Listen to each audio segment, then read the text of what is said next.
Nació un 3 de diciembre del 2014, pelirrojo con los ojos azules, guapísimo, con la piel blanca transparente, precioso, precioso, un juguete, un capricho. Martín era el capricho de la casa. A nosotros nos atendieron en el box número 8. Mi hijo no es mi hijo y además tiene una torpeza a la hora de andar. Mi hijo tropieza cuando anda. No me pude mover durante 20 minutos de esa sala de espera abrazada a mi hijo. No me podía mover. Está pasando esto con mi hijo. He ido 4 veces a urgencias y es que me da apuro volver a ir. Creo que me van a echar. Y a mi hijo le está pasando esto. Es como una bomba nuclear. Y esa onda expansiva solo afectaba a la gente que yo quería. Sobre lo que quiero ser. Claro, sobre el futuro. Venga. 1. 2 y 3, ya.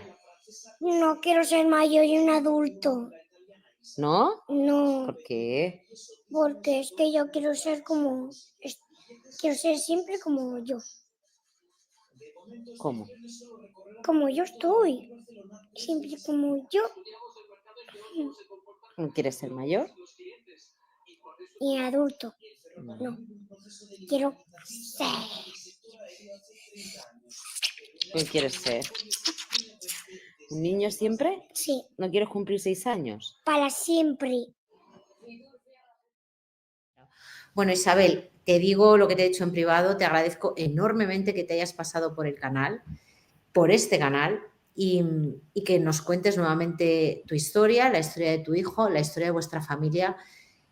Yo ya lo conté en el canal secundario, yo conocí tu historia de casualidad en un vídeo que me saltó, lo empecé a ver, me pareció dolorosísimo, lo vi como a plazos, digamos, lo fui aplazando, lo vi viendo por trocitos y luego me vi todas las entrevistas que habéis dado. Me marcó muchísimo. Soy madre, pero yo creo que es una historia tan cruda que te trae tan a la tierra. Cuando ves lo que es realmente importante y lo que es superficial, yo creo que tu caso es lo importante y luego todo lo demás es superficial, que me dejó muy marcada. Y te lo he dicho en privado, te lo vuelvo a decir, a mí lo que te pasó, no he dejado de darle vueltas. O sea, no me he quitado a tu niño de la cabeza durante todo este tiempo y he necesitado contárselo a la gente de mi alrededor. Quiero que nos cuentes cuándo nació Martín, porque Isabel es la mamá de Martín, y que nos cuentes un poco cómo era tu niño y qué fue lo que le pasó. Darte las gracias, Begoña, por la oportunidad. Darte las gracias por la visibilidad que nos estás dando. Darte las gracias por invitarme. Gracias siempre a ti, siempre. Mi hijo Martín nació un 3 de diciembre hace 8 años, 9 años, en el 2014. Mi hijo Martín vino a nuestra casa sin buscarlo. Mi hijo mayor tenía 21 años y Álvaro tenía 14. Tú imagínate, Begoña, ¿no? Que yo me quedara, y yo tenía 38 años, que yo me quedara embarazada con 38 años cuando habíamos empezado tan jóvenes que con 38 años lo teníamos hecho, ¿no? Yo no necesitaba canguros, no necesitaba abuelos para la crianza, porque mis hijos ya estaban criados. Y de repente digo, Señor, que me he quedado embarazada. No me lo podía creer, no me lo podía creer. Al primero que se lo dije fue a mi hijo mayor, Rafa, no te lo vas a creer, pero me ha pasado una cosa. Y me dice, ¿estás embarazada? Y yo, sí, yo llorando, sí, estoy embarazada. Bueno, una alegría. Mamá, qué bien, qué bien, qué bien. Y yo, Señor, ponte a volver a criar ahora que ya ni me acuerdo de cómo se criaba. Mis hijos mayores, Rafa con 21 años que tenía cuando nació Martín, yo recuerdo bañarlo, llenarlo de polvos de talco, pero a granel, bien de colonia, ¿sabes? Y yo decía, Señor, si eso al día de cuando nació Martín ya estaba como prohibido, ahora los polvos de talco no se pueden poner. Bueno, todo un cambio radical. Fue nuestro juguete, Begoña. Nació un 3 de diciembre del 2014, pelirrojo con los ojos azules, guapísimo, con la piel blanca transparente, precioso, precioso. Un juguete, un capricho. Martín era el capricho de la casa. Mis hijos mayores decían, pero ¿cómo nos hemos podido nosotros criar? ¿Cómo nos criaste? Si Martín tiene una habitación temática, todo para él. Nosotros no nos hemos criado así. ¿Cómo hemos podido sobrevivir a nuestra crianza? ¿No? Era un capricho, un capricho, un capricho. Lo que, vamos, era un niño muy mimado, muy querido. Un niño muy especial. Fue diagnosticado con autismo con 18 meses. Era un niño apasionado de los animales a un nivel extremo, extremo. Sabía, comprendía la naturaleza, la comprendía, la amaba, la respetaba. Sabía pues todos los animales que existen, pero ya no solo por su nombre en español, su nombre en inglés, las características de cada uno de los animales, amaba la naturaleza. Todo el mundo que conoció a Martín tiene a Martín y una anécdota con algún animal. Todo el mundo que lo conocía. Estaba enamorado de su vida escolar, enamorado de su señor Isabel, enamorado de su cole, enamorado. Era muy querido en su colegio, muy querido en la familia, muy querido en nuestra urbanización. Era un miembro muy querido de nuestra sociedad. Un miembro, un niño que merecía ser cuidado en su enfermedad.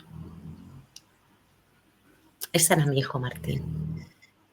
Contaste en alguna entrevista que tu niño era muy extrovertido a la hora de dirigirse a ti, ¿no? Que te abrazaba de una determinada manera, que siempre iba corriendo a tus brazos. Y esto yo quiero señalarlo porque tú fuiste la primera, como su madre que era y cómo le conocías, que supiste que a tu niño le pasaba algo. Sí. Martín y yo teníamos una conexión especial, muy especial. Martín era como una piedra preciosa que la tocabas, ¿sabes? Era un motor de cambio. Tú tocabas a Martín y te levantaba. Yo deseaba venir de trabajar y recoger a mi hijo porque toda la energía que a mí me faltaba ese día, Martín me la daba con su presencia. Nosotros nos acostábamos todas las noches y teníamos nuestros 10, 15 minutos, todas las noches que arreglábamos el mundo. Martín arreglaba el mundo. Él se acostaba todas las noches y me hacía ver, terminábamos la conversación y él me hacía ver, siempre terminábamos la conversación con una frase: mamá, hoy ha sido un buen día. Siempre era un buen día, siempre. Yo venía de trabajar, me agachaba, lo bajaba mi padre, estaba en casa de mis padres, que llego. Él, a las 5 o las 6 ya me estaba llamando: ¿qué te queda? ¿Y qué te queda? ¿Y qué te queda? Y a recogerlo a casa de mis padres, yo me agachaba y venía corriendo: mamá, mami, a mis brazos. Y un 1 de septiembre Martín comenzó con una molestia en el ojo izquierdo que parecía una conjuntivitis de la playa, de la piscina, parecía una conjuntivitis. Lo llevamos, me acuerdo que era sábado, y amaneció con el ojo muy rojito. Lo llevamos al centro de salud, a urgencias del centro de salud. Y el pediatra, bueno, lo que nos tocó, lo examinó y dijo: bueno, pues esto es una conjuntivitis, Isa, de... Perdón por la tos. Estoy constipada.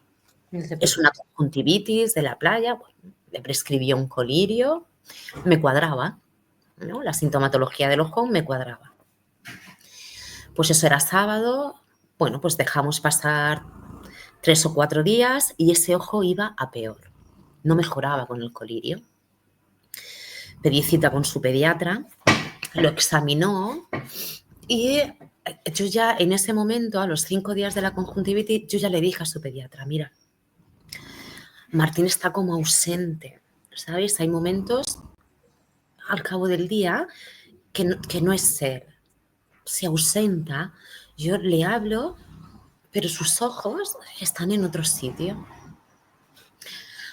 La pediatra le examinó el ojo y me dijo, mira, puede ser que tenga una úlcera. Y en cuanto a lo que me acabas de decir, no te preocupes, porque será el comienzo del curso, bueno, pues estará nervioso. Yo le dije a la pediatra, digo, pues si Martín está enamorado del cole, si Martín lleva ya un mes diciendo que cuando empieza el cole, se está deseando ir al cole. Bueno, le mandó un corticoide para el ojo. Y bueno, a mí una úlcera me preocupaba, así que pedí cita en un oftalmólogo privado para que, bueno, porque en la consulta de pediatría del ambulatorio pues no tenía el aparataje la pediatra para poder verle, según su diagnóstico podría ser una úlcera, pero no me lo podía confirmar y me daban cita muy tarde para la cita de oftalmología en la sanidad pública. Me fui a ese oftalmólogo, le revisó el ojo con distintos aparatos, le hizo un dilatador en el ojo y su conclusión es: aquí no hay úlcera ni hay nada. Es que Martín no tiene en el ojo absolutamente nada. Volví otra vez además me quitó, me dijo, no le pongas el corticoide en el ojo, no le pongas nada de lo que te ha mandado, porque es que no tiene nada. Volví a pedir cita a su pediatra y dije, mira, no tiene nada en el ojo Martín, este es el informe del oftalmólogo y Martín va a peor. Su sintomatología en el ojo no se cura, digo, y sigue estando ausente. No me dio respuesta, no me dijo nada. Pues Isa, espérate 3-4 días y vuelves a venir. Bueno, me esperé 3 o 4 días y me acuerdo de que era mitad de septiembre, 12, 13 de septiembre, teníamos un cumpleaños en la urbanización, en uno de los parques. Y yo recogí a Martín de casa de mis padres y al llegar aquí a casa nos cambiamos de ropa y a Martín se le cayó la cara. Muscularmente la cara se le cayó. Había una diferencia, se le había caído la musculatura. Yo recuerdo mirarlo y decir, si es que no la tiene asimétrica. La parte izquierda de la cara no la tiene asimétrica, la derecha. Me lo monté en el coche y me fui al hospital.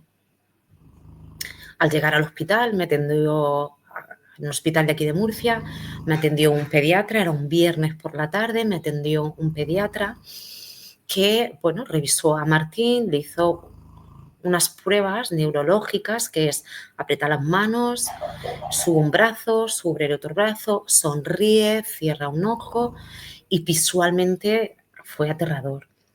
Cuando Martín, el pediatra, le dijo cierra un ojo y no, el ojo izquierdo no lo podía cerrar. Se le quedaba unos milímetros abierto. Cuando decía de sonreír, la parte izquierda de la boca se le torcía.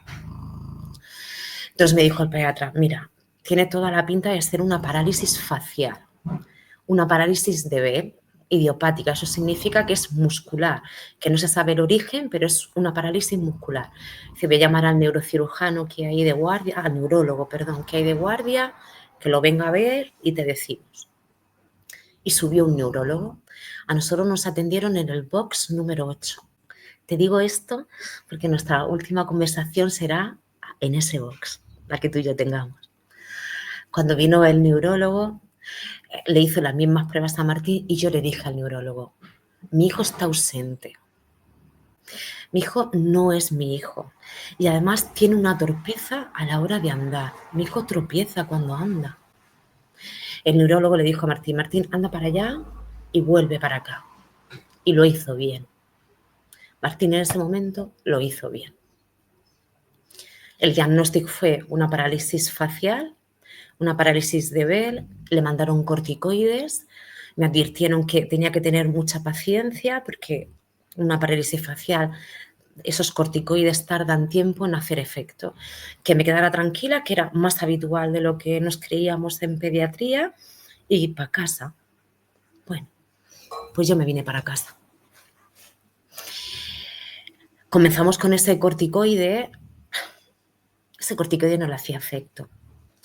Y además es que toda su sintomatología, no clínica, no la que se ve, sino su sintomatología mental cada vez iba peor, que a veces se ausentaba más. No venía corriendo cuando yo lo recogía de casa de mis padres, no corría. Y eso era muy significativo porque durante 7 años seguidos lo había hecho. Me volví a ir a urgencias. Cogí a Martín, y al mediodía me volví a ir a urgencias. Me atendió una pediatra de urgencias. Mi hijo no está bien, mi hijo lleva una semana tomando corticoides, esto no va a mejor, va a más. Mi hijo no viene corriendo cuando lo recojo del colegio. Mi hijo tropieza a la hora de andar. Bueno, puede ser que yo le decía a la pediatra, puede ser que esa torpeza venga del oído, que a lo mejor tenga algo en el oído. Hazme una cita para que lo vea, ¿no?, el especialista, y que descarten que sea del oído. Y la pediatra me decía, si tú quieres, y yo, si yo quiero, no, es que mi hijo tiene algo y yo no sé qué es. Poco menos que me echó de la consulta, poco menos. Habían 2 R4 con ella, ya además recuerdo, era la hora de comer y ya salió así corriendo porque había un compañero que traía la comida y me dejó sola con los R4. Y uno de ellos me dijo, mira, yo he tenido una parálisis de ver, me enseñó sus fotos y he estado 6 meses para recuperarme. A mí eso me tranquilizaba, oír eso a mí me tranquilizaba. Bueno, y yo pues salí de urgencias con ese diagnóstico, con esa cita, esa interconsulta para que le vieran el oído, y yo aún así no me quedaba a gusto.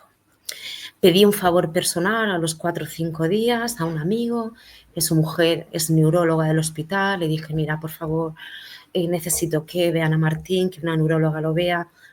Mi hijo tiene algo y no sé qué es. Y he estado consultando por mi cuenta y lo menos malo que puede tener mi hijo con la sintomatología que tiene es una parálisis de ver. Este amigo me hizo un favor y dice, mira, mi mujer está de guardia el viernes, vete sobre las 4 de la tarde que te va a ver. Me volví a coger a Martín, me fui al hospital, me vio su mujer, le hizo las mismas pruebas, aprieta los brazos, pruebas de fuerza, pruebas en la cara, sube un ojo, ciérralo, mueve la boca. Me volvió a repetir lo que Martín tenía. Martín tiene una parálisis de Bélisa y te voy a subir la dosis del corticoide porque llevas poca dosis del corticoide y quizá por eso no notes mejoría. Yo, bueno, le volví a decir a la neuróloga, Martín tropieza a la hora de andar. No, el andar de Martín no está bien, no es coordinado. Isa me dio una explicación científica, la parálisis de ver está en la parte frontal del cerebro. Bueno, me explicó clínicamente el por qué podía ser esa torpeza a la hora de andar. Me fui a casa. ¿Cuánto tiempo, Isabel, pasó desde la conjuntivitis a esta parte en la que ya te dicen que tiene una parálisis? ¿Cuánto tiempo pasaría? ¿Un mes? No, para eso pasarían 15 días. 15 días. Pero hasta que Martín le hicieron un TAC, se lo hicieron un 20 de octubre, pasó un mes y 20 días. Y nosotros fuimos a urgencia 4 veces. Lo llevé al dentista por si fuese algo de la boca. Lo llevé a un otorrino privado para descartar que fuera del oído. Lo descartamos todo a nivel privado y Martín cada vez iba peor. Cada vez iba peor. Fui 4 veces a urgencias y me dijeron las 4 veces lo mismo. Exactamente lo mismo. Y un día me llamaron del colegio, oye Isabel, un 19 de octubre. Martín está vomitando. Yo trabajaba a 50 kilómetros de mi casa. Martín está vomitando. Digo, bueno, tienes que venir a por él. Se encuentra muy mal. Llamé a mis padres, ir a recoger a Martín que está vomitando. Salgo ya de casa lo que tarde en llegar, en hacerme esos 50 kilómetros. Y mis padres se fueron al ambulatorio. Cuando yo llegué, la pediatra me dijo que le diera Coca-Cola a mi hijo para quitarle el vómito. Que podía ser una gastroenteritis, algo vírico, que le diese Coca-Cola. Yo cogí a mi hijo, me senté fuera de la consulta de la pediatra, había ido 4 veces a urgencias, mi hijo abrazado a mí, medio durmiendo, y me recorrió el terror.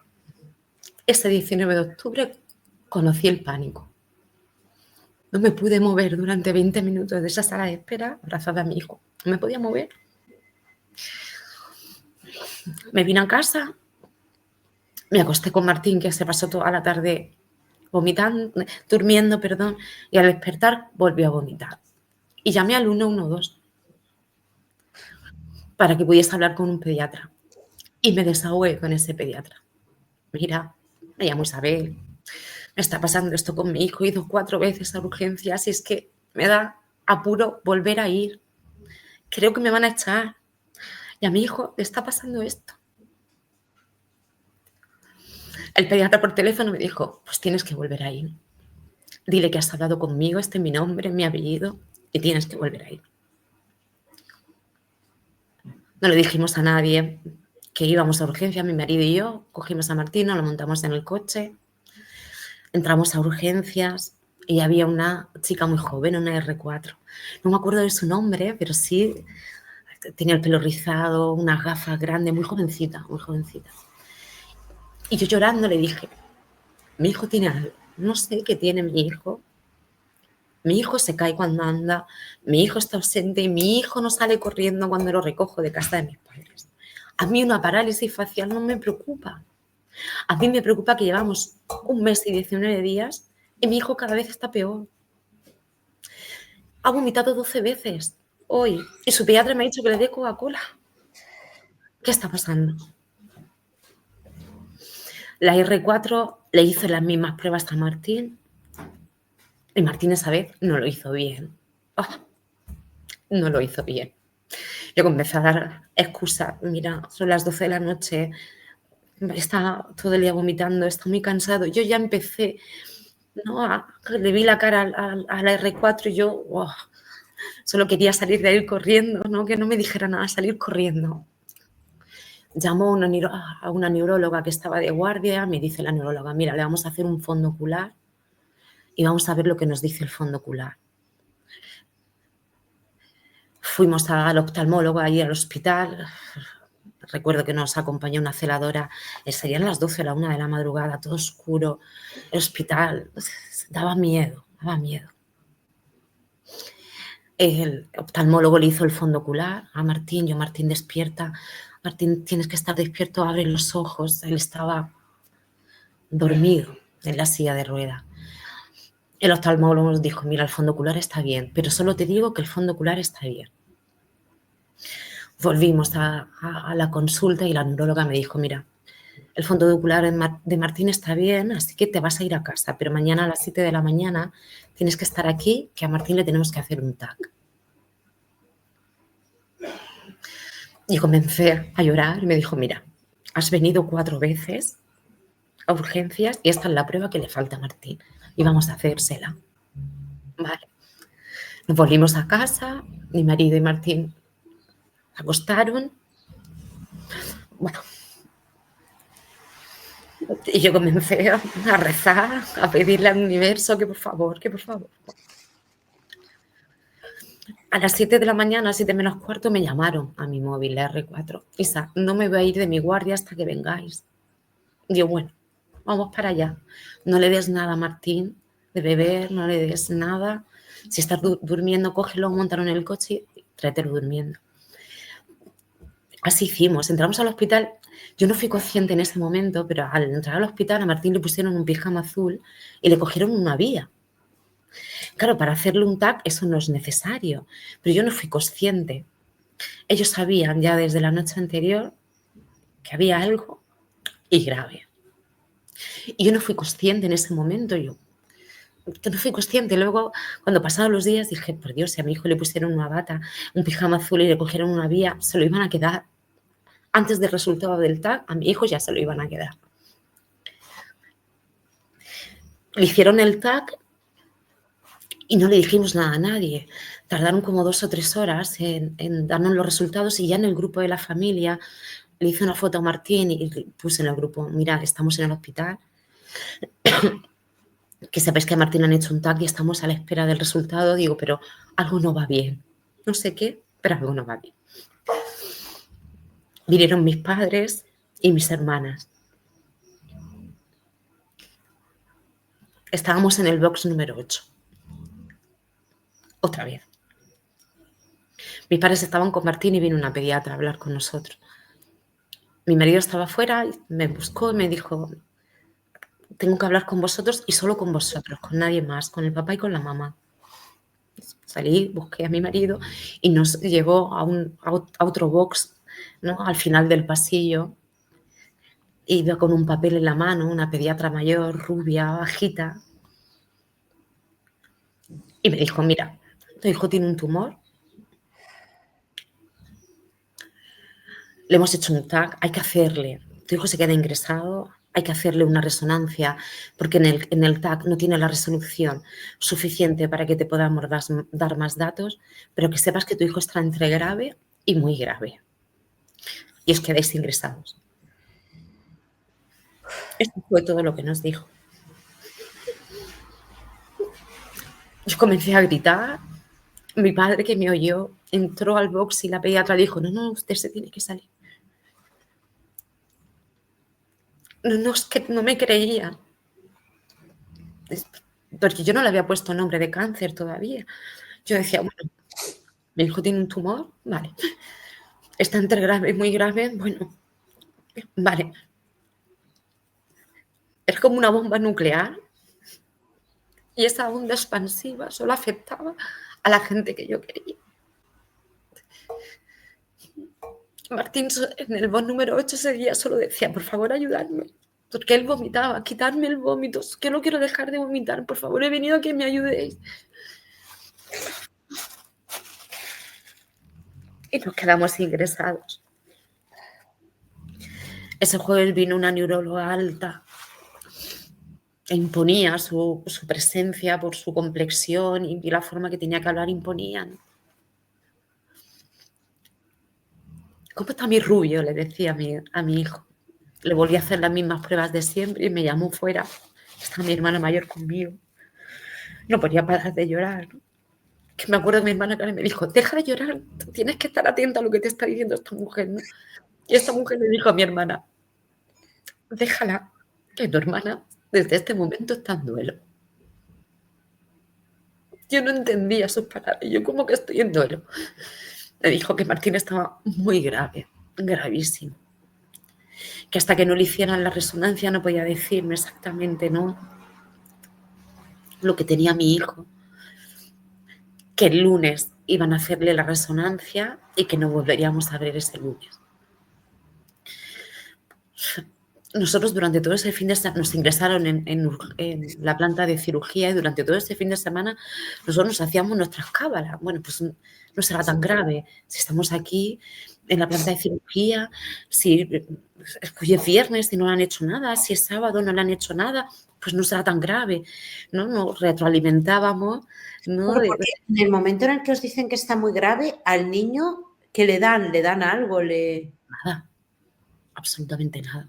Claro, entonces, cuando te dicen que está muy grave, claro, yo me quiero poner un poco en tu piel, que sé que es imposible, te entrarán muchas preguntas, o sea, te asaltarán muchísimas preguntas. ¿Qué medicación? ¿Qué hacemos? ¿Le vais a operar?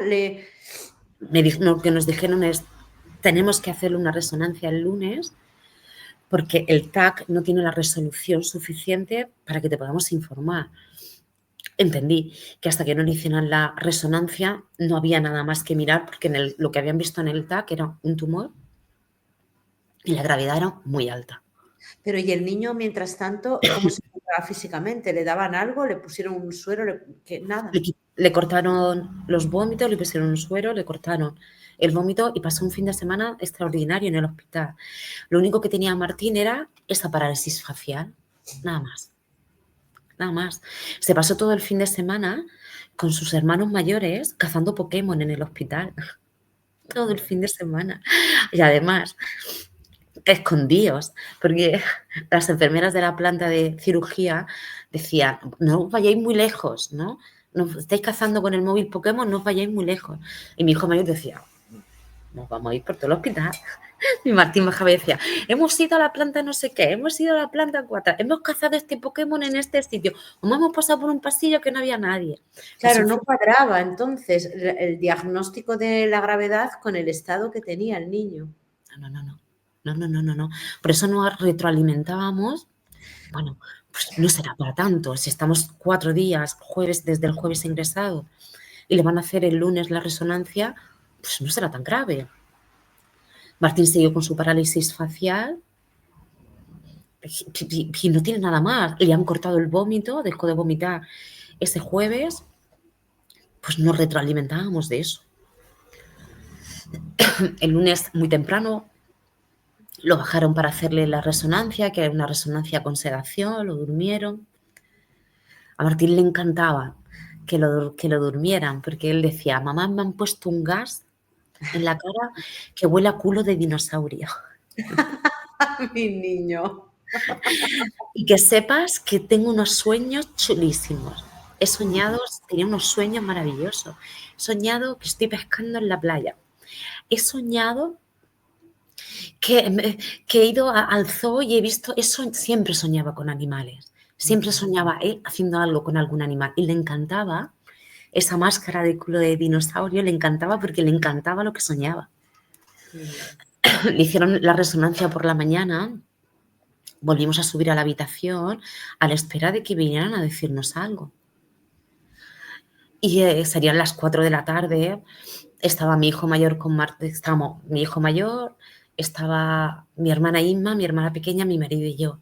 Y a las 4 de la tarde bajamos, mi marido, mi hermana y yo, a por un café y estaba Rafa con Martín en la habitación, que Martín estaba bien, exceptuando su parálisis facial. Y vimos a la que nosotros bajamos, la vimos, que ella cogía la escalera y los tres nos dimos la vuelta, viene a hablar con nosotros bien, y la seguimos, la subimos, ella subió por el ascensor, nosotros por las escaleras y lo tocamos por detrás y nos dijo, os estaba buscando. Muy tranquila, muy serena, que a mí eso me tranquilizó. Iba buscando una habitación para hablar con nosotros, pero con un semblante muy normal. Y yo, que la observaba mucho, yo decía, vale, pues esto no va a ser para tanto. Había una habitación, aquí no nos podemos reunir, habría otra habitación, aquí no nos... Buscando una habitación para decirnos, y al final nos metimos en la habitación de las enfermeras, en su office, ¿no? Sacó a las enfermeras del office, en la misma planta donde estaba Martín ingresado. Había una mesa redonda, mi marido se quedó de pie y me quedé sentada, estaba mi hermana pequeña, y yo a su lado y la neurocirujana sentada enfrente nuestra. Me dijo, mira, Isa, le hemos visto a Martín un tumor dentro del tronco encefálico. No podemos operarlo de ninguna de las formas. Si operamos a Martín, morirá en el acto. No podemos hacer nada a nivel cirugía para quitarle el tumor a tu hijo. Tu hijo está muy grave. Y yo le pregunté, ¿no le puedes operar? ¿No puedes quitarle eso a mi hijo? Y dijo, no. Y le pregunté, ¿mi hijo se va a morir? Y no me contestó. Y le volví a preguntar, ¿me estás diciendo que mi hijo se va a morir de lo que tiene dentro? Y me dijo, tu hijo se va a morir. Vamos a hacerle mañana una biopsia para confirmar todo lo que yo te estoy diciendo. Y comencé a gritar. Salí del despacho, necesitaba salir y las enfermeras vinieron detrás. Me metieron a una habitación donde tenían los pijamas de los niños y comenzaron a darme estampas de santos que me metían. Yo no entendía nada, no entendía qué estaba pasando. Yo, por Dios, ¿qué está pasando? ¿Qué está pasando? No entendía nada. No entendía nada. Salí de ese cuarto en busca de mis hermanas. No había dejado a mi hermana Inma en esa habitación. Y mi hermana Carmen, que llegaba, de las dos gritando. Me cogieron y salí al hospital a pegar gritos. A gritar. Grité. Mi hijo mayor que me oyó gritar y le dijo a mi hermana Carmen, esta es mi madre, tita, corre que esa y grita mi madre. Me sacaron del hospital. Y vino la neurocirujana que nos acaba de decir eso, me cogió por detrás. Y yo le decía, no me den nada, no me den nada, no me den nada, necesito estar consciente de todo esto, no me den nada. Dice, no, no, te voy a llevar a otro sitio más discreto para que puedas gritar. Y nos llevó detrás del hospital.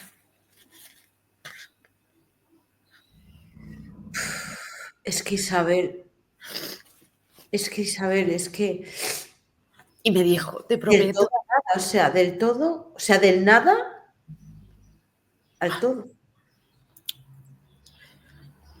Me dijo, mira, concéntrate en la operación de mañana que es complicada. Concéntrate en la biopsia que hay que hacerle mañana a Martín.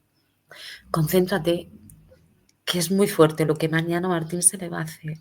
Concéntrate en eso y te prometo que de la biopsia Martín va a salir. Concéntrate en mañana.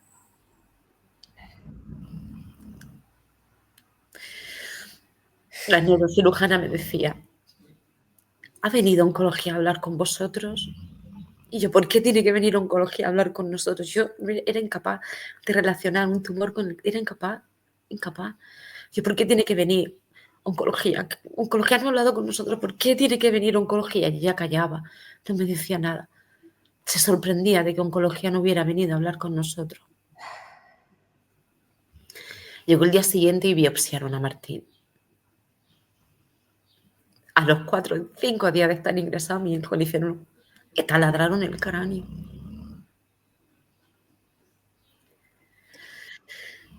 Eso era martes. Estuvimos en la UCI 24 horas y nos subieron otra vez a planta de cirugía. Y ese jueves vino oncología a hablar con nosotros. Nos llevaron a otro cuarto, a mi marido y a mí. Venía una oncóloga y un oncólogo. Nos fuimos detrás de ellos buscando una habitación para decirnos, buscando habitaciones. Yo no sé cómo en el hospital no tienen una habitación exclusiva para eso. Buscando despachos, ¿sabes?, dónde podíamos entrar. Y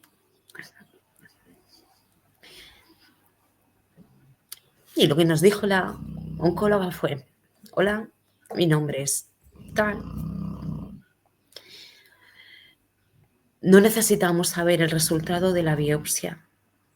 En un 99,9% sabemos que Martín tiene un cáncer llamado DIPG. Es un cáncer que se instala dentro del tronco encefálico. Un cáncer que actualmente no tiene ningún tratamiento, no hay ningún ensayo clínico abierto. Solo podemos darle radioterapia para intentar que ese tumor se reduzca y a tu hijo le quedan menos de 12 meses de vida. Dios santo. Dios santo. Es que es lo más duro que he escuchado en mi vida. O sea, de pensar que el niño tiene algo que es temporal, que se le va a pasar, a que te digan eso. No me lo creía. Es que Es ¿cómo como te que no hay fármaco, no hay nada. No hay un tratamiento, no existe. No hay un ensayo clínico, están todos cerrados. ¿Qué me estás diciendo? Que existe un cáncer pediátrico que no tiene nada. Dice, no hay nada. Dios mío. No hay nada. Isa, que disfrutes de tu hijo todo lo que puedas. Ese fue el diagnóstico que nos dieron, que disfrutáramos de Martín. Horrible. Horrible. Horrible. Es que ¿cómo digieres esto? O sea, ¿cómo puedes digerir esto? ¿Cómo digieres esto? Pues a mí me Es que no costó. puedes digerirlo, o sea, no puedes digerir esto. ¿Cómo vas a digerir esto? No. Nosotros nos agarramos a... Bueno, y fue un periplo, porque eso fue un jueves y ese sábado seguíamos ingresados en cirugía. Ese sábado el DIPG dio la cara. El monstruo se apoderó de mí y se lo quitó todo. Yo, ese sábado, uno de los síntomas más comunes del DIPG es el estrabismo. Yo miré a mi hijo Y volví a girar la cabeza y el ojo izquierdo de mi hijo se metió hacia adentro. Comenzó a gritar de dolor de cabeza, Mi niño. a pedir socorro. No lo volví a ver caminar. Solo le funcionaba un ojo y un brazo. En cuestión de 0 segundos. En cuestión de una mirada. El DIPG desplegó su horror en un niño de 7 años en ese momento, en un cuerpo tan pequeño. Y supimos ese sábado lo que nos estaban diciendo los médicos de la gravedad que tenía mi hijo. Ese sábado no le volví a ver la cara a mi hijo. Su cara dejó de ser su cara y no se la volví a ver nunca más. Nunca más. Nos agarramos a esa radioterapia que suplicamos que se le hicieran de urgencia, porque estábamos en la cola para que le dieran radioterapia, que no entendía yo, pero si me estáis diciendo que mi hijo no tiene otra opción y le quedan menos de 12 meses, ¿en qué cola estamos? ¿En qué lista de espera estamos nosotros? Martín no puede estar en ninguna lista de espera. Suplicamos, me puse de rodillas delante de la radióloga para que le hiciera el mapa a mi hijo en la cabeza y comenzara la radioterapia. De rodillas. Dios mío. El niño sin ningún tipo de medicación. Nada, Begoña, nada. O sea, ¿cuál era la idea entonces de los médicos? ¿Mandar al niño a casa a esperar? Martín comenzó con corticoide, vía oral, un corticoide altísimo. El corticoide, Martín, ese sábado, esos dolores de cabeza tan profundos que tenía, era porque estaba reteniendo líquido intercraneal. El tumor le hacía que retuviese líquido. Y ese sábado, el lunes, programaron para que el día siguiente, el martes, mi hijo volviera a entrar otra vez a quirófano, ponerle una válvula intercraneal. Le pusieron una válvula que derivaba hasta en la barriguita para que no retuviese líquido. Todos los tratamientos que le daban eran paliativos para el dolor, paliativos para su clínica. Comenzamos a tener tensiones altísimas, pero tensiones altísimas. Comenzamos con el corticoide vía oral, dosis altísimas, a la vez con medicación para las tensiones y pidiendo que comenzaran con la radioterapia cuanto antes. Comenzamos quimioterapia de urgencia esa semana, le pusieron el martes la válvula intercraneal y ese fin de semana comenzamos con quimioterapia. Suplicamos a cada médico que entraba, le hacíamos responsable de no comenzar con la radioterapia cuanto antes, lo responsabilizábamos de eso, a ese nivel. Y a los 20 días de estar ingresados comenzamos la radioterapia. Estuvimos 45 días ingresados desde ese diagnóstico y comenzamos la radioterapia. Nos dieron en alta con corticoides vía oral, sesiones de radioterapia y quimioterapia. Salimos con eso. Nos agarramos a esa radioterapia, ¿no? Que esa radioterapia hiciese efecto, ¿no? Que volviera a ver a Martín andar, que volviera a tener fuerza en los brazos, que volviera a hacerle algo. Y nos agarramos a esa radioterapia. Y comenzó nuestra búsqueda. ¿Qué es el DIPG? ¿De qué estamos hablando? ¿Por qué no hay tratamiento? ¿Qué es lo que esta gente me está diciendo? Comenzó nuestra búsqueda. Y durante todo este tiempo, Martín, que ya era un niño de 7 años y un niño muy avispado, ¿no preguntaba qué le pasaba al niño? Él habló de la muerte 2 veces. Mi niño. Martín te hacía una radiografía de tu cara. Mamá, ¿estás triste o preocupada? Y a Martín, ni triste ni preocupada. Sí. O estás triste o estás preocupada. Cuéntamelo. Él te hacía una radiografía. Era muy empático. Extremadamente empático. Cuando nos dieron el alta y vinimos a casa, él se imaginaba, se pensaba que al volver a casa todo iba a acabar. Pobre. Él llegó a casa y no acabó. No solo no acabó, sino que él no podía andar. Él pensaba, cuando yo llegue a mi casa voy a andar, voy a ir al colegio, me voy a poner bueno. Al ver que eso no era así, nosotros a Martín lo que le decíamos es: Martín, estamos haciendo todo esto para ponerte los músculos fuertes. Cuando a nosotros nos dieron el diagnóstico, llamamos a Jorge, un amigo de la familia y psicólogo infantil, estábamos ingresados y le dijimos: Jorge, nos tienes que ayudar. No le podemos decir a Martín lo que tiene, pero Martín se tiene que preparar para una biopsia que le van a hacer el martes y todo lo que venga después. O sea, Y Jorge un segundo, ¿me quieres decir que en el hospital donde atendieron a tu hijo no había un psicólogo que os ayudó? ni siquiera un Ni fisio, al niño, ni al niño. ni al niño, ni siquiera un fisio. Le Ay, no, hicieron una biopsia, le taladraron el cráneo y no vino ni un fisio. El neurólogo nos dijo ponerlo de pie a mi marido y a mí. Y le pusimos de pie y no podía ni andar. Y me dijo el neurólogo, darle 2 o 3 días. Ni siquiera vino un fisio a ayudarnos. ¿Y un psicólogo? ¿No apareció por ahí un psicólogo? No. O sea, los niños que tienen un cáncer, ¿no hay psicólogos allí? En el diagnóstico, nadie. No vino nadie. Aquí en Murcia existe una asociación que trabaja dentro del hospital, que son psicólogos, que nosotros lo conocimos cuando ya habíamos pasado todas las sesiones de radioterapia. Íbamos todos los lunes a revisión y una de las veces se acercó una psicóloga y me dijo: ¿necesitas ayuda con Martín? Y yo la miré y dije: pues no lo sé, no lo sé. ¿Por qué no hablas tú con Martín? Martín no sabe lo que tiene, Martín no sabe que tiene cáncer y no lo puede saber. Puedes hablar con él y echarnos una mano. Habló con Martín una vez y no volví a hablar. Nunca más.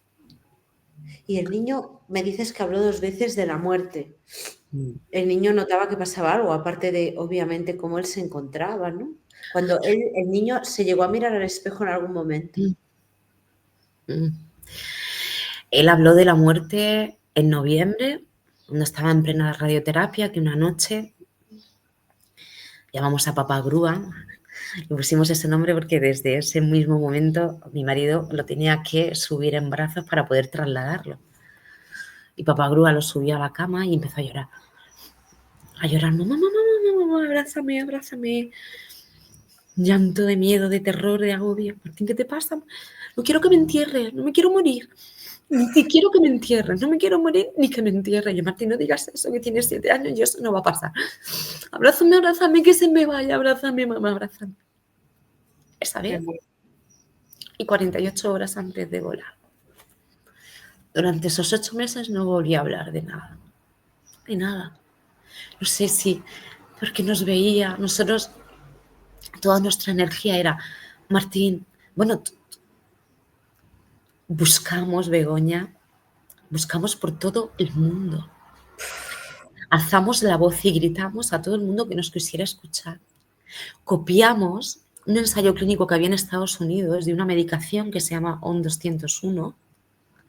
La comprábamos, esa medicación, a través de Alemania, que nos gastábamos 10.800 al mes cada 3 meses. Teníamos para 3 meses. Nos gastamos más de 90.000 euros en la enfermedad de mi hijo, porque inclusive el fisio era privado. Nos enteramos de que había un corticoide que se llamaba Avastin, que era un corticoide intravenoso que actuaba de papel antiangiogénico. Y cuando yo se lo planteé a su oncóloga, digo: ¿por qué no le estás poniendo a mi hijo Avastin? Porque el corticoide vía oral a mi hijo hizo que engordara 22 kilos, que se estriara, que la musculatura le engarrotara. Le dije: ¿por qué mi hijo está tomando corticoide vía oral y no le estás poniendo Avastin? Si el Avastin es un corticoide que se pone cada 15 días, tiene los mismos beneficios que un corticoide vía oral, sin el efecto secundario de ese cushing, que mi hijo le tengo que tapar la cara cuando hay un espejo porque no se reconoce. Y me dice la oncóloga, porque yo ese corticoide no te lo puedo recetar porque es un fármaco que tengo que pedir permiso. Digo, ¿me estás diciendo que porque vale 800 euros al mes, perdón, cada apuesta, le estáis 3 meses dándole corticoide de mierda a un niño que se va a morir? ¿Cómo me pondría? Y me llamó esa misma tarde. Oye, el lunes a Martín le ponen Avastin. Me tuve que enterar a través de una madre, de una madre, de otra madre que había pasado por lo mismo que yo. Y tuve que hablar con Estados Unidos, con Japón, con Australia, con Países Bajos, para enterarme de que aparte de saber que a mi hijo se iba a morir, se le podía dar una calidad de vida. Y esa calidad de vida era un corticoide intravenoso, que de hecho desde que le pusimos, empezamos con el Avastin, con ese corticoide intravenoso, le pudimos quitar el corticoide vía oral, bajó 14 kilos. Es que mi hijo no podía ni girarse en la cama. Él, el gesto de girarse no lo podía hacer. Si a eso le añades 22 kilos de más, a mi hijo si vomitaba durmiendo se me ahogaba. Se me ahogaba. El hecho de que esa calidad de vida que le dio ese Avastin, ese corticoide intravenoso, mi hijo cuando bajó 14 kilos y vi que se giraba en la cama, yo pude dormir porque sabía que si vomitaba él iba a tener la fuerza, ¿vale?, de poder girarse. Pues todo eso lo hicimos a través de una lucha. O sea, esto es de locos. O sea, pero esto es de locos. O sea, ¿cómo es posible que el niño no tenga un tratamiento, que no haya ni una línea de experimentación abierta y que encima el niño, que sabes que se te va a ir, se tenga que ir de esta manera? O sea, ¿cómo puede llevar un padre ver a su hijo tan pequeño sufrir así cuando hay alternativas? O sea, estamos hablando de dinero. O sea, de dinero. Yo le decía a su oncóloga, mira, he hablado con Estados Unidos, con St. Jude, a los niños con DIPG le están dando un 201. Existe ese fármaco en el Hospital Rose de París. Tienes que echarlo solicitud. Y me decía, eso no existe, no sé de qué me estás hablando. Me giraba su pantalla de ordenador para decirme que yo me lo estaba inventando. Yo decía, pero vamos a ver, existe un fármaco que se llama ON201. Se lo dan por uso compasivo a los niños diagnosticados de DIPG. Necesito darle este fármaco a mi hijo. Isabel, no sé de lo que me estás hablando. Nosotros conseguimos una cita con Ofelia Cruz en Sant Jaume de Déu, una especialista, una oncóloga que este sábado se jubila y vamos a verla. Una oncóloga especialista en DIPG y comenzó a llevar paralelamente a Martín, aparte de su hospital de referencia, que era el de Murcia. Tenía el móvil personal de Ofelia Cruz, no el móvil de su oncóloga en el hospital, que me llamaba siempre con un número desconocido, pero Ofelia Cruz tuvo la diferencia de darme su móvil personal. Y yo llamé a Ofelia Cruz y digo, Ofelia, háblame del ON201. ¿Esto qué es? Isa, es un fármaco, ya sabes que es un fármaco por uso compasivo, no es la cura, pero se está viendo que hay en algunos niños que le amplía la esperanza de vida. Como a Martín en España se le puede radiar cada 6 meses, pues podemos optar a radiarlo, estar radiándole cada 6-8 meses y con ese fármaco nos puede ayudar a ampliar su esperanza de vida. Ofelia, es que la oncóloga de Martín me dice que esto no existe. Ofelia, ¿cómo lo puedo hacer? Sé que hay un médico en Alemania, he tenido una consulta con él. Nos puede recetar el ON201. Dime que el que estamos comprando en Alemania es el mismo que el de París. Isabel es el mismo. Conseguí que una familia del norte, que su hija había volado unos meses antes, me hiciese llegar unas pastillas de ON201 antes de que nos llegara el pedido de Alemania. Y con eso empezamos. Con el fármaco que nos dio una familia del norte. Con eso empezamos. Llamé a Ofelia. Ofelia, Martín pesa estos kilos. Dime cuánto le tengo que dar porque es oncóloga. No sabe que voy a empezar. Una semana antes, hablando con su oncóloga en Murcia, le dije, voy a empezar a darle a mi hijo un 201. Y me dice, Isa, voy a ir este fin de semana a París por un viaje personal y me voy a informar de lo que me dice. Que yo decía, pero esta mujer descuelga un teléfono y habla con Barcelona, habla con el doctor La Saleta en Madrid, habla con el Hospital Rose, no hace falta que viajes para que te informen de esto. No lo entendía. Esta familia me hizo llegar. Tremendo. O sea, esto solo hasta que te pasa, te das cuenta de lo precario que es todo, de lo inhumano que es todo y de lo de búscate la vida que es todo. O sea, búscate la vida directamente, búscate un psicólogo, búscate un fisioterapia, búscate la medicación, búscate el experimento. Yo Todo. estoy alucinando. Y llamándonos de locos, porque era el primer niño en Murcia que tomaba este fármaco. Es decir, cuando yo me llegó de esta familia el fármaco del ON 201, yo llamé a Ofelia y le dije, tengo el fármaco en casa. ¿Qué cantidad le tengo que dar a Martín? Con el peso que tiene. Y le dije, digo, y su oncóloga no sabe que se lo voy a dar. Y me dice, Ofelia, yo me encargo de eso. Me colgó, subí a bañar a Martín. Yo llenaba la bañera, Begoña. Le echaba 2 kilos de sal al agua, me desnudaba y mi marido me ponía a Martín encima mío, porque era la única forma que tenía de poder ducharlo, porque lo mantenía tronco. Estuve 8 meses bañándome con mi hijo, haciéndole de alfombra. Mira, yo te prometo lo que esté en mi mano. A ti te tiene que oír todo el mundo. Te lo prometo. Me llamó Ofelia. No tendría que pasar ningún padre en el mundo. Me llamó Ofelia. Y se ha hablado con Irene. No empieces esta noche a darle el fármaco que mañana te va a llamar. El día siguiente me llamó la oncóloga de Martín. Isa, estoy en París. Y sí existe el 201 y sí existe el uso compasivo de este fármaco. Y le digo, Irene, Martín puede viajar porque tiene un edema junto al tumor. Y me dice, no puede coger un avión. Digo, ¿cómo voy a París a recoger el fármaco? Y dice, con un avión mecanizado. Digo, ¿cómo? Digo, Irene, yo tengo ese fármaco en casa. Y me dice, digo, voy a empezar a dárselo. Y me dice, Isa, yo no te puedo decir que le des ese fármaco, que sepas que en la historia clínica de Martín no lo puedo reflejar, pero es un fármaco que tú estás comprando. Digo, pero no puedo viajar a París a por ese fármaco. Y me dice, no. Digo, entonces, ¿qué coño tengo que hacer?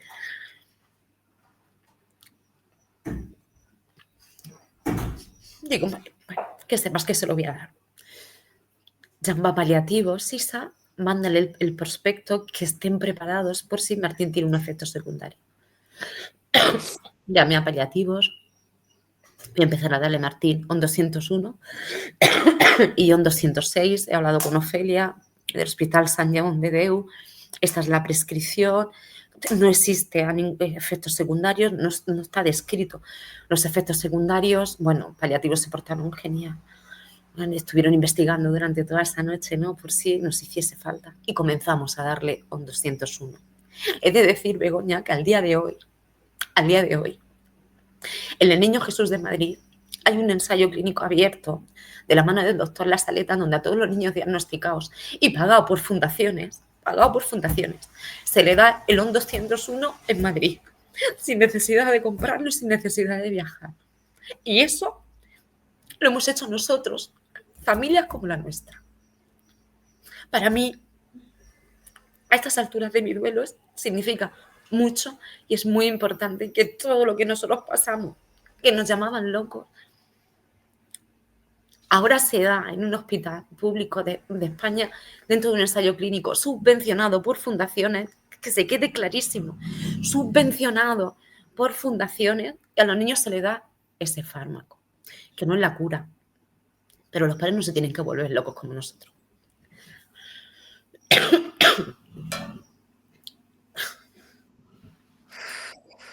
Es que cuando tienes un diagnóstico de algo, o sea, no, es que me dejas sin palabras, pero yo no sé qué haría.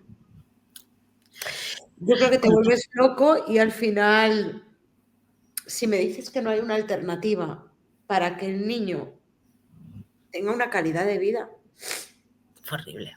La para que sanidad tenga pública, una calidad de vida, que el niño no tenga dolor, porque yo te he escuchado decir en otras entrevistas que el niño sufrió muchísimo.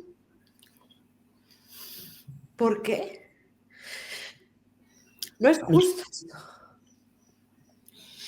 Nos dieron un diagnóstico un 20 de octubre y nosotros no le habíamos dicho, protegimos a mis padres y a mi hijo mediano, a mis sobrinos más pequeños, ¿no? A los adolescentes. No le dijimos la verdad. Le dijimos, bueno, que Martín tenía un cáncer y que estaba recibiendo radioterapia, ¿no? Pero no le dijimos la gravedad. Y me acuerdo un 6 de enero que mi hijo Rafa, en el balcón de casa de mis padres, el día de Reyes, me dijo, mamá, tienes que hacer esto público. Esto se tiene que saber, esta locura, esto se tiene que saber. Y yo, Rafa, que Martín, los abuelos no lo saben, Álvaro no lo sabe, los primos no lo saben, pues hay que decírselo. Mamá, se lo tienes que decir. A mí me costaba muchísimo trabajo tomar esa decisión. Y hasta el mediodía, ese día de Reyes, Martín despertó al mediodía con mucho vómitos explosivos. Se llamé a paliativos. Oye, Martín está vomitando, decirme. Me prescribieron una medicación para el vómito y morfina. Un 20 de octubre y el 6 de enero ya me estaban prescribiendo morfina. Y dije, sí, morfina, mi hijo, pues a tomar por saco. Esto se va a hacer público. Esta desesperanza, esta desolación se tiene que hacer público. Y ahí fue cuando decidí hacerlo público. Avisamos, mis hermanas mayores fueron a hablar con mis padres. Se lo dijimos a mi sobrino, a Álvaro, y la lucha que íbamos a comenzar. Que sepáis, mi familia, que vamos a comenzar una lucha. Nos rebelamos. Comenzamos a decir que Martín no podía solo. Para luego terminar diciendo que por Martín y los que vendrán. Hablamos con todo el mundo, Begoña. Con todo el mundo es todo el mundo. Hablé con todos los países para ver qué oportunidad tenía mi hijo. Yo pensaba que no existían investigadores, que no existía nada contra el DPG. ¡Qué error! Hablé con Marta Alonso, que es la investigadora principal de la CUN de Navarra. Conseguí hablar con ella 5 días antes de que Martín volase. Perdona. Marta, soy Isabel, tengo un niño, me dice, te conozco, sé quién eres. Digo, dime que tienes algo. Dice, Isa, no tengo nada. En 2021 cerramos un ensayo clínico en fase 1 y todavía no tenemos el dinero para la fase 2. ¿Cuánto dinero necesitas, Isabel? Necesitamos un dineral para poder abrirlo en fase 2. Dinero, Begoña, dinero. Mi hijo no entró en un ensayo clínico porque no hay dinero. Pero es que al día de hoy, ese ensayo clínico que lo hemos cubierto, fundaciones como la de Martín, pagadas, todo ese ensayo clínico en el que van a entrar 28 niños, todo financiado por fundaciones como la de Martín. Fabricando el virus en Estados Unidos porque es más económico que en España. Ese virus se está fabricando, se va a abrir un ensayo clínico en fase 2, en esa fase 2 solo entran 28 niños. Ese virus oncolítico, lo que te dice en esa fase 2 es que le puede ampliar la vida a estos niños hasta en 5 años. Ese ensayo clínico todavía está sin abrir porque no tenemos todavía el virus aquí en España, porque se tiene que fabricar fuera de España por el dinero. Pero es que para poder fabricarlo aquí en España y darlo por uso compasivo, eso nos cuesta 1,2 millones de euros. Esta enfermedad no tiene un tratamiento, aunque sea paliativo, de 5 años por 1,2 millones de euros. Eso no es nada para el Estado español. Eso no es nada para el Estado español. Nosotros hemos de... ¿A qué puertas has llamado? Me has dicho que a todas. ¿Tú has hablado con políticos de este país? Todos. Pedro Sánchez me mandó una carta, estando mi hijo luchando por su vida, que bueno, ya se la podía haber guardado, diciéndome que, dándome una clase a todas las puertas que llamo, de cualquier político, ¿no? me dan una clase de economía. Yo les digo, oye, existe un cáncer infantil llamado DIPG, es el único cáncer pediátrico sin camino de baldosas, sin tratamiento a nivel público, sin un céntimo de euro a nivel público. Existe un tratamiento que se puede dar por uso compasivo, que puede aguantar a los niños hasta 5 años. Mientras tanto, estamos apoyando económicamente 3 ensayos más buscando esa cura. Pero necesitamos que este ensayo de la CUM de Navarra se abra para mantener a los niños durante 5 años. Y la respuesta que tengo de ellos es, pues, una clase de economía de dónde invierten el dinero dentro de lo que es el cáncer pediátrico. Y yo les digo, muy bien, pero en este concreto, en el DIPG, no. Ni un solo céntimo de euro. Y no nos dan voz. No nos quieren dar voz. Es En que no me... 2017, y lo más fuerte de todo, en el 2017, a través de del PP, de una política del PP, no recuerdo el nombre, se llevó a Congreso de Diputados, ¿no?, la necesidad de establecer hospitales de referencia para DIPG, por cómo es el cáncer de agresivo, por el monstruo que es, por la necesidad. Según en el hospital que te toque, así tienes más o menos, y eso es así. En vez de hacer biopsias y taladrar el cráneo, hay que hacer biopsias líquidas. No todos los hospitales tienen el dinero para esas biopsias líquidas. Si te toca en un hospital que se lo pueden hacer, qué suerte tienes, y si no, te jodes. Te jodes. Así de claro. Se llevó a Congreso de Diputados una propuesta no de ley con todas las necesidades que requiere un DIPG, que se establecieran hospitales de referencia para este primer diagnóstico. Un DIPG necesita un tratamiento multidisciplinar, oftalmólogos, radiólogos,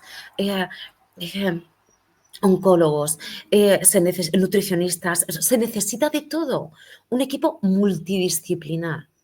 Se aprobó por unanimidad todos los partidos políticos en 2017 que entendían esa necesidad de tener 3 hospitales en España donde todos los especialistas en DIPG estuvieran concentrados en esos 3 hospitales para darle a nuestros niños diagnosticados lo mejor de lo mejor.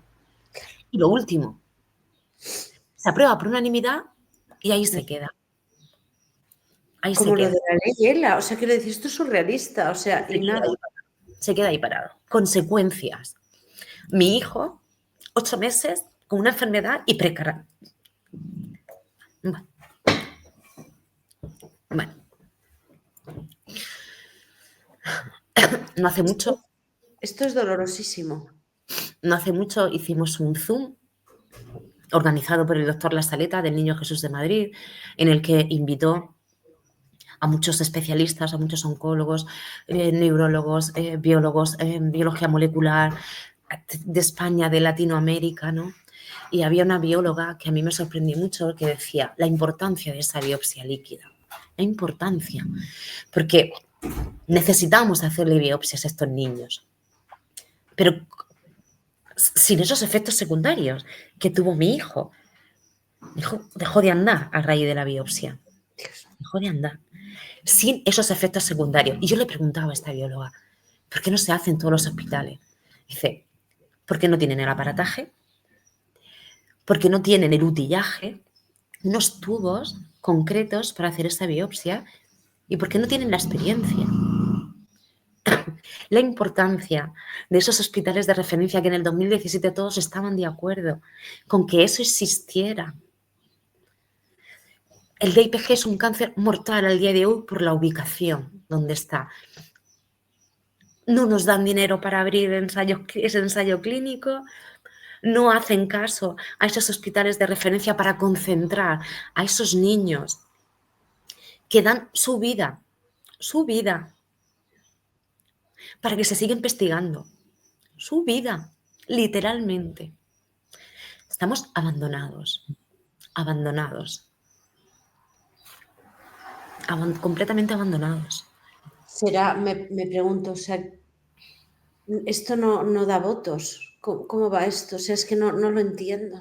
No da Es que votos. es terrible, o sea, son pequeñitos que de repente, o sea, yo te prometo dentro de mis posibilidades que voy a llamar también a puertas por ti. Yo quiero que te oiga todo el mundo, o sea, no puede ser, o sea, innegablemente la ciencia no ha avanzado lo suficiente para diagnosticar o prevenir, yo no sé esto si es una enfermedad genética o no, o sea, no tengo ni idea, pero no puede pasar que en España un niño muera con dolor. No Esta, puede pasar. enfer- esta enfermedad es una lotería. A esta enfermedad no hay nada genético ni una predisposición a eso. También le pasa a adultos, ¿eh? Antonio, 38 años, Marta, 32 años, Dios que mío. ya no están con nosotros. Lo que pasa es que se diagnostica una enfermedad pediátrica, pero también le pasa a los adultos. Pero nadie También. habla de esto, o sea, tienes razón, o sea, nadie habla de esto, nadie habla de esto. Porque toda la aportación que hay al día de hoy en ensayos clínicos y en investigación es toda privada, absolutamente toda privada. Pero 100%. O sea, los investigadores, nosotros como fundación llevamos 3 proyectos hacia adelante. El de la CUN de Navarra, de ese virus oncolítico, que vendemos pulseras, camisetas, el libro de Martín, hacemos eventos para eso. Otro ensayo en Sant Jan de Déu, de un inhibidor, están buscando un fármaco para cronificar, porque si no puedes operar, la única forma que tienes de curar ese tumor es cronificarlo, como si fuera una enfermedad crónica para toda la vida. Y ahora en el Hospital La Fe, junto al Prinsen Máxima de Holanda, que hemos empezado a estudiar la inmunoterapia, o sea, el por qué, entender el por qué, ¿no? De repente esa célula dentro del tronco encefálico se equivoca y aparece un DIPG. Yo puedo entender que esa ciencia, esos investigadores, bueno, mira, los tenemos que pagar nosotros, pues lo pagamos nosotros. Te lo compro. Te compro que Gloria me llame desde San John de Dios y me diga el verano pasado, Isa, tenemos una reunión con el doctor Morales y con Luciano, un biólogo molecular extraordinario, que vamos a pedir dinero. Estamos detrás de un inhibidor de un fármaco de DIPG. Hablaron con nosotros, aceptamos el proyecto, dimos una parte de la financiación nosotros y 2 fundaciones más. Y yo le decía a Gloria, ay Gloria, el proyecto son 180.000 euros, que no es una barbaridad. Y yo le decía a Gloria, 180.000 euros, Gloria, y me decía, mira, tú no te preocupes, Isa, dice que si sale este inhibidor, si realmente este ensayo sale a buen término, que es lo que han descubierto in vitro, transformarlo en un vehículo, en un fármaco, en un intravenoso, en una pastilla, no te preocupes, que ya vendrán los laboratorios y los políticos a comprarnos eso, a hacer negocio. En ese momento, si llegamos a conseguir eso, nos vamos a llamar para pedir dinero, porque no te preocupes que no lo van a dar. Pero esos 180.000 euros no los da nadie, porque tanto el gobierno como los laboratorios son una empresa y no van a perder 180.000 euros, porque puede ser que esos 180.000 euros sean para nada y ese estudio no salga adelante. Como en España se diagnostican 50 casos anuales, No importa. hace 30 años mi tía falleció de cáncer de mama. Al día de hoy, si mi tía hubiera sido diagnosticada hoy en día, mi tía no hubiera fallecido. Al día de hoy existen subtipos, o sea, a nivel genético podemos diagnosticar hasta los subtipos de cáncer de mama. Se puede decir al día de hoy que el cáncer de mama es un cáncer con una esperanza de supervivencia por encima del 90%, si no más. ¿Por qué? Porque se ha estado durante 30 años aportando en esa enfermedad, no solo a nivel privado, sino a nivel político. ¿Por qué? Porque fallecían Eso, muchas te mujeres. dices en cuenta, todas las vidas valen lo mismo. de acuerdo, pero 50 también suelen ser las víctimas, mujeres víctimas de violencia de género, y se dedican millones, millones, millones y millones en charlas, en chiringos. Y las Es que víctimas... mi hijo tenía derecho a eso. Mi hijo ¿Por qué tenía no? ¿Por qué no un poco, por qué no se reparte un poco el dinero, no? Es que mi hijo tenía derecho. Tenía el mismo derecho a luchar contra su enfermedad. Claro. A una lucha digna, a un arma real con la que luchar. Y mi hijo tenía derecho. Tenía derecho porque sus abuelos han cotizado 50 años, porque sus padres han cotizado 30, porque sus tías han cotizado otros 30. Y cuando realmente vas a un hospital y decís, ayuda, no me la dan. Y yo, aún así, al día de hoy sigo pagando el IBI de mi casa, el sello de mi coche, y cuando aparco el coche y le meto una monedita para la zona azul. Mire usted, mi hijo tenía el mismo derecho que cualquier otro enfermo a tener una lucha digna. No se pueden permitir a nivel político tener una enfermedad de estas características a un monstruo de estas características abandonado. Si piensan en algún momento de su vida ajetreada. Uy, que se ha cortado. Espera, espera, que te recupero.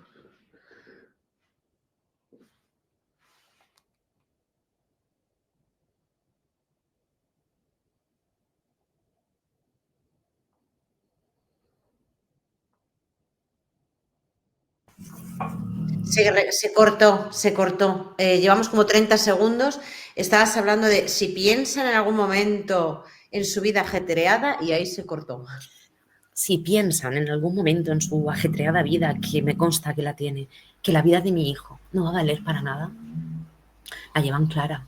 Mi hijo quería quedarse conmigo y disfrutar de la vida.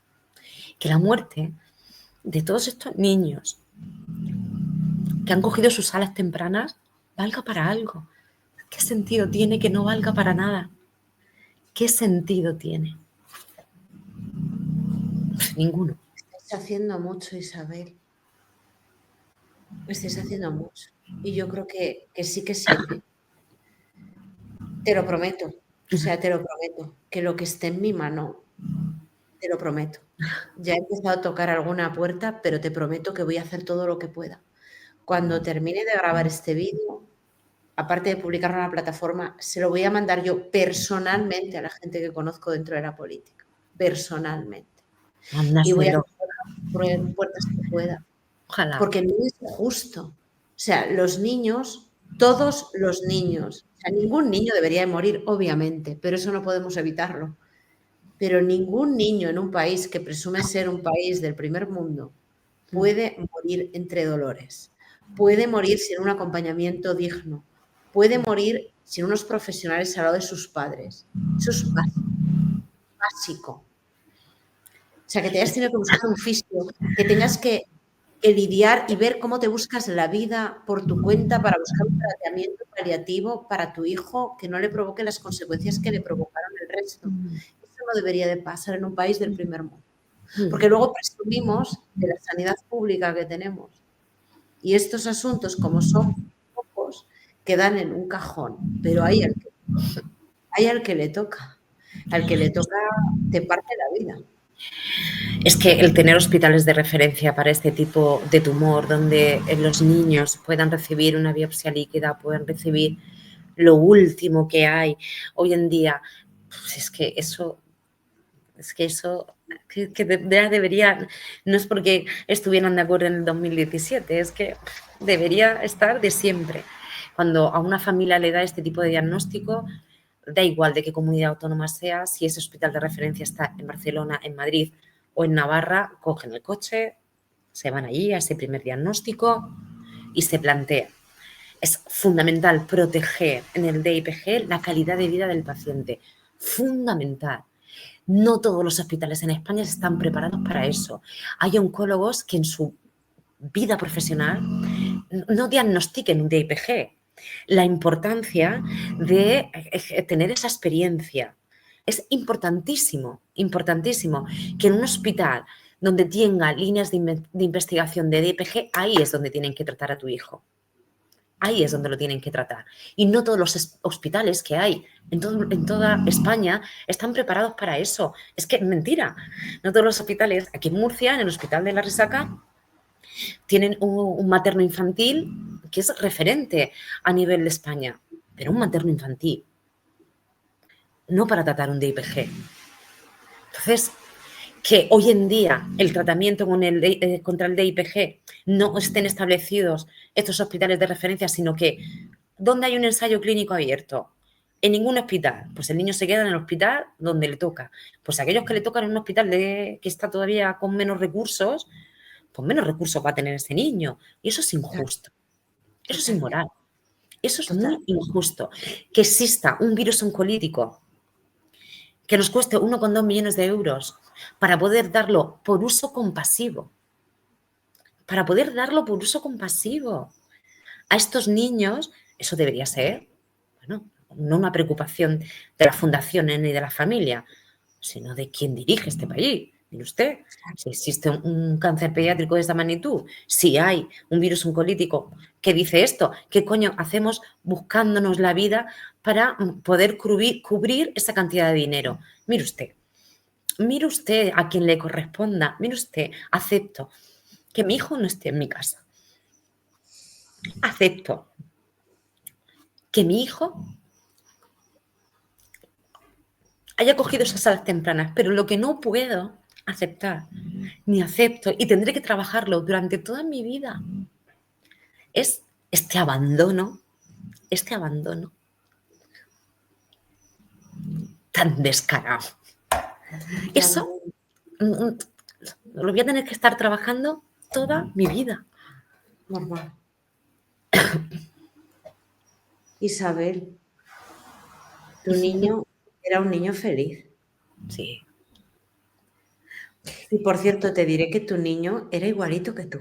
Sí, sí. Era igualito que tú. Me parecía un montón, sí. Sí. Te lo he dicho antes y te lo vuelvo a decir ahora. Yo creo en Dios.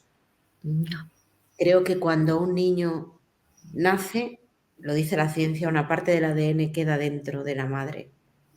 Y creo que si un niño va adelante que los padres, eso yo creo que tiene que ser el dolor más inhumano que existe. O sea, no me lo puedo ni imaginar. No me lo puedo ni imaginar. Y creo que algo de ti también se fue con él. Pero yo sí que creo que la muerte de Martín sirvió para algo. Estoy segura. Y yo no soy una persona, tengo una ventana al mundo, una ventana con una comunidad maravillosa, eso sí que te lo puedo garantizar. La gente que me sigue es gente maravillosa. Voy a poner la fundación en este canal porque yo lo hablé en el canal secundario, este canal es más grande. Y yo me comprometo contigo a tocar a todas las puertas que esté en mi mano. Para que conozcan a tu niño. A tu niño quiero que lo conozcan. Porque tu niño era un ángel, tu niño era precioso. Tu niño era precioso. Y quiero que le conozcan antes de que esta terrible enfermedad le haya tocado. Y que se queden con la cara de tu niño. Que se queden con la cara de tu niño. Y ojalá de verdad la gente en este país empiece a pedir responsabilidades reales a los que mandan. Porque pagamos muchísimo dinero. Muchísimo dinero. Y yo estoy a favor de una sanidad pública. Pero de una sanidad pública de calidad. Y que los niños, y todos, pero sobre todo los niños, los más inocentes, los que tienen tanta energía, los que quieren vivir, los que no piensan en la muerte porque no les corresponde pensar en eso, tengan dentro de la enfermedad una muerte digna, acompañados y que sus padres estén sostenidos por profesionales. Porque yo no me puedo ni imaginar, en tu caso, a mí me tienen que recoger por un recogedor. Y tú has tenido el apoyo de tu familia, pero a lo mejor hay gente que no tiene ese apoyo. O sea, yo creo que esto sí que le corresponde a los políticos y tenemos que hacer muchísimo ruido entre todos Porque esto no va de colores, esto va de que ellos son los que tienen el dinero y tienen el boletín para escribir las leyes que correspondan. Tenemos que pedir a nuestros políticos, a todos los políticos, que igual que se destina dinero para campañas publicitarias para que les voten a unos y a los otros, que ese dinero se dedique donde se tiene que dedicar, a los niños, a los enfermos, a la sanidad pública de verdad. Que luego mucho que se les llena la boca hablando de la sanidad pública, pero tu caso no lo sacan. La sanidad pública en España debería ser justa. La sanidad pública en España es todo lo buena que ellos quieran decir. Tiene una profesionalidad maravillosa. Nosotros trabajamos con 4 hospitales, 3 de ellos españoles, para esta enfermedad. Pero la sanidad pública no es justa. No lo es. La sanidad pública no atiende a todas las enfermedades. Eso es una realidad. Yo enterré a un hijo por esa realidad. No es justa. Y no es equitativa. Y no hay equidad. Porque si hubiese equidad, quizá yo no estaría aquí hablando contigo. Porque si mi hijo hubiera entrado en un ensayo clínico, ¿de qué me voy a quejar? ¿De qué me voy a quejar? ¿Por qué voy a alzar mi voz? ¿Por qué me voy a quejar? ¿De qué? ¿De qué? La sanidad pública no es justa. No hay equidad dentro de la sanidad pública. Y te lo digo yo. Te ha dicho, Isabel, te mando un abrazo fortísimo. Nos volveremos a ver. Nos volveremos a ver. Muy bien.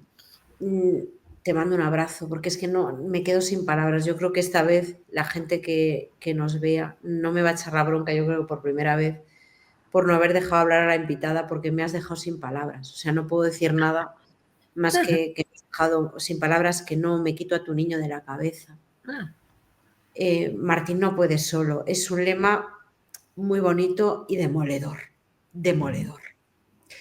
Y entre todos, pues yo qué sé, la gente tiene la fundación, igual que lo dije en el canal secundario, esto es importante. Sí, sí, sí.